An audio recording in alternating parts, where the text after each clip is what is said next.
The Lord be with you. A reading from the Holy Gospel according to Luke. The shepherds said to one another, "Let us go then to Bethlehem to see this thing that has taken place, that the Lord has made known to us." So they went in haste and found Mary and Joseph and the infant lying in the manger. When they saw this, they made known the message that had been told them about this child. All who heard it were amazed by what had been told them by the shepherds, and Mary kept all these things, reflecting on them in her heart. The Gospel of the Lord. Praise to you, Lord Jesus Christ. It's a special opportunity we have today to name this Adoration Chapel after Mary, the Mother of God. And I think it's so fitting on so many ways. I'm pretty convinced that the program of this life, especially during this Christmas season, is to be formed into the image and likeness of Christ. Right? He became man in order for us to become God. And so we're supposed to be formed in his image and likeness, and that looks into different on all of us.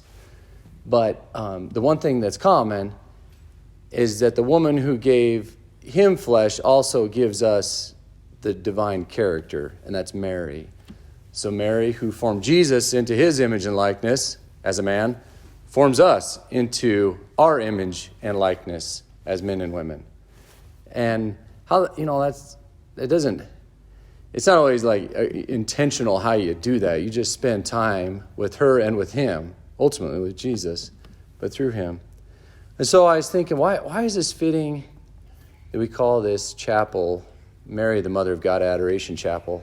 And I think the best image I can think of right now is this chapel is like a womb. It's like the womb of Mary. And who do we find in the womb of Mary?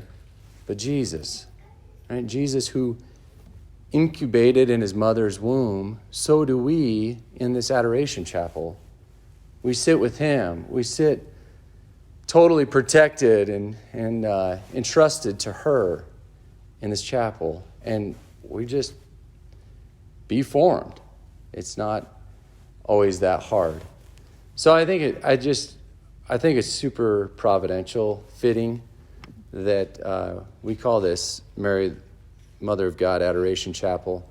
And that we kind of think of that image. I mean, there's so many images. You could be like the shepherds today in the gospel, okay, we're going to the stable to visit Jesus, right? Like they did.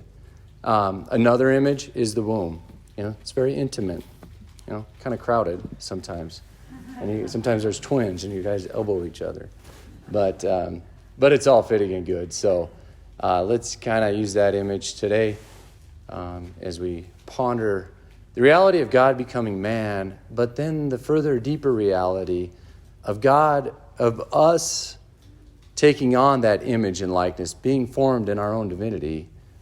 That's the program of Christianity, to take on the image and likeness of Christ. And how do we do that the same way Jesus did? By entrusting ourselves to Mary, the Mother of God.